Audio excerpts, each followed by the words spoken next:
gin gone? Great stuff. Hi, welcome to my YouTube channel. My name's Danielle and today I am just going to share my alopecia story.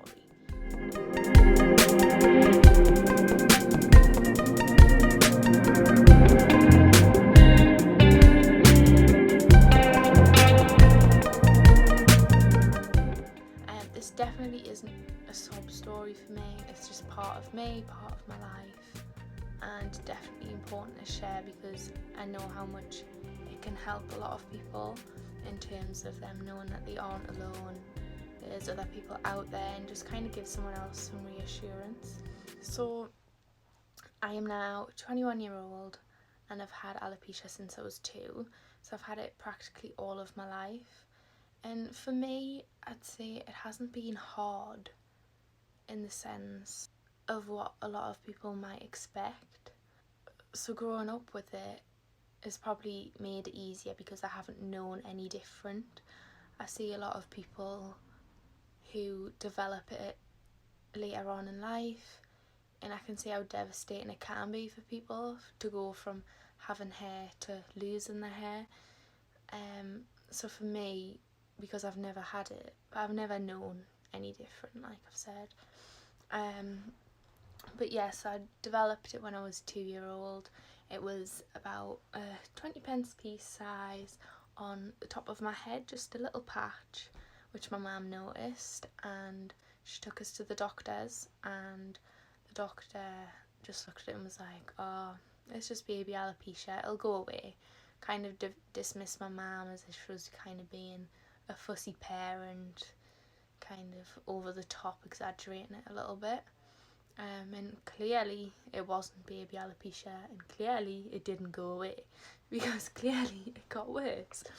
So since then the patches kept getting more and more, so I started off with alopecia areata, which is, I think I'm pronouncing that right, which is the kind of patches all over your hair, and it was like that throughout primary school.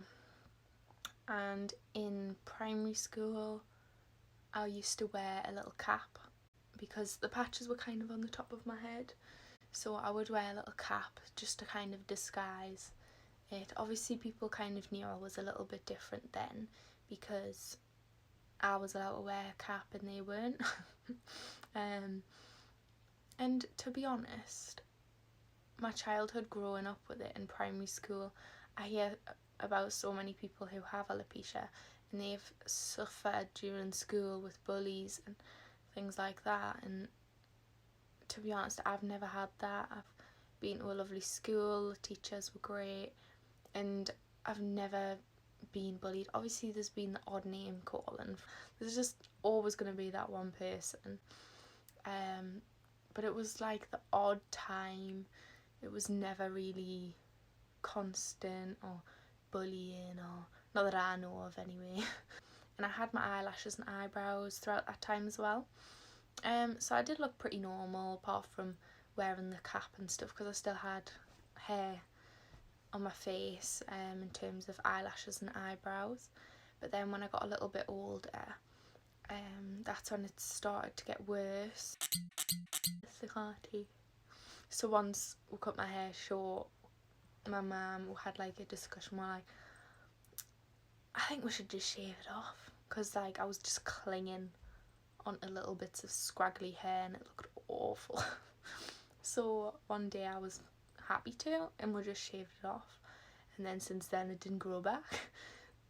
I think when I was about 14-year-old I started losing my eyebrows, and it kind of started like half of my eyebrow, then another half, and then it would just fall out in bits, and then from there that's when I started losing my eyelashes. Again, it would just come out in little bits, and that's when I developed full alopecia universalis. I think that's how you'd pronounce it. I've always kind of accepted having it. There's nothing I could do, you can't change the outcome of it. We don't know the cause. Apparently it can come from stress, but as a 2-year-old baby I wouldn't really say I was very stressed. There is links to maybe it being genetic. There's no evidence, there's not much research into it to be able to prove the cause of it or anything like that. I think my eyelashes was the worst bit, definitely. I felt like my confidence went a little bit then. And I think because just my eyelashes kind of shaped my face, and without them I felt like that's when I looked ill. But before that I felt fine, like I felt healthy, normal, blah blah blah. I think it was a key time. I was about 15-year-old, and around that time you are kind of concerned about your image and kind of forming into the person that you are. It was hard, definitely.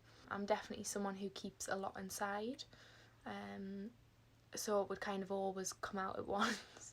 I think probably the times I've struggled with it is when I'm going somewhere new. I've got to introduce myself to some people who are new, things like that. So like going from high school to university, that was hard because it was all new people. I didn't know anybody. It was just me having to meet new people, and I never know whether to go from this to my alopecia self or my alopecia self to this when I meet people. So if I introduce myself like this, I feel like it's more of a shock if they see is the other way. Like I look completely different, like completely. So I'm not surprised. Like what I probably find embarrassing in that sense is that people won't recognise us, and they're like, oh hi, have we met? Like I've had that happen. It was before like my first day in sixth form. I went in with my wig and everything on. My teacher obviously was like, hi, what's your name, blah blah. The next day she was like, oh, new face. Because I didn't have my wig and my makeup on. She was like, oh, new face, what's your name, blah blah blah. Like, oh god, how embarrassing. Because I kind of, when I was getting to know people, I did go from my alopecia self to this, and it was the first day of uni, and it was kind of like a freshers thing, and I went and I felt like myself, like caving in on myself more than anything. It was just awful. I went home and cried, like, and I think that was one of the moments where it hit us the most, where I was like, God, like, maybe that I do struggle more than I think, because I've been in a bubble for so long with the same group of people, with it within my comfort zone, and kind of when I had to step out of that and meet new people, that's when I struggled. But I know in my head no one cares, like no one actually cares, and no one would think any different of this, but it's just kind of in my head a little bit. A lot of the time I can appear to be confident, fine, which I am, like I'm fine, like I don't have a medical condition where I'm dying, like it is just hair at the end of the day. But there's times definitely where it can be hard, and it doesn't feel just like because it makes up your appearance, like it forms part of you. And for anybody out there who is struggling, it is normal, and it's fine to struggle, it's fine to have hard days, definitely. I'm happy to speak to anybody if they are having a hard day, like, because you aren't alone. Everyone has those days, everyone struggles, it's fine. But we're all here, and there's a lot of people with alopecia who will help you out, and people are like, oh, you're so brave to be able to show, like, not wearing a wig, things like that. I get so many messages like that, and it's like, well, it is me, like, I'm either this or that, like that, there's no in between with me. I'm one or the other. And quite frankly, this forms 50% of us as much as that forms 50% of us. It is a big shock. Like I'll never not tell someone. I'm happy to tell somebody that I have it, because it is me, and everybody who knows us know I have alopecia.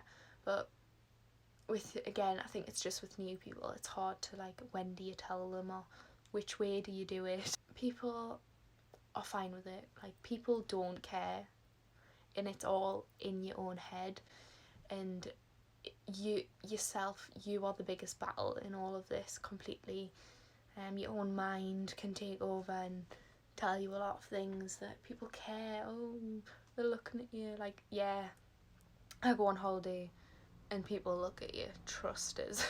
Some people can be ignorant to the fact of so you've got a medical condition and you shouldn't stare at somebody. Like when I go to Spain, oh my god, because literally my dad would get so defensive for us. My dad would be my little bodyguard and I'd just be walking along because I'm used to people staring at us and I'll just be like, oh god. And because I wear like no wig or anything on holiday, and my dad would always get so defensive for us. And my boyfriend, we went on holiday for the first time and he was like, oh my god, like I see what you mean, like I see people staring at you and it's so frustrating. Because I'm used to it, half the time I don't even notice. But you've always got your little bodyguard next to you being like throwing out the little stares back. What I want to say, doesn't matter what people think, just remember that, it doesn't matter. Just know that you aren't alone and you can. There's always somebody to talk to if you are struggling. Aim of it all is to kind of normalise it all so people don't have to feel like they can't be themselves or they can't show that they have alopecia or anything like that. That has been my alopecia story. I wouldn't say it's a sob story, definitely not. It's just part of my life and something I think is important to share to help anybody else out there who's struggling. And if you are struggling, my inbox is always open. Just messages, any questions, anything like that, I don't mind. For my next few videos, I'm definitely gonna upload more alopecia related stuff as well in terms of makeup, because there's a huge community of people with alopecia and makeup. Like, you've got to adapt how you do your makeup, you've got to now wear wigs, and where do you learn this? So this is what I'm here for. I'm going to show you how to do it all. So yeah, I've had 19 years of practicing, experiencing it all and perfecting it. So I hope you enjoyed this video, and please tune in to come and see my next video, and please like, subscribe, comment, whatever. Yeah, and I'll see you.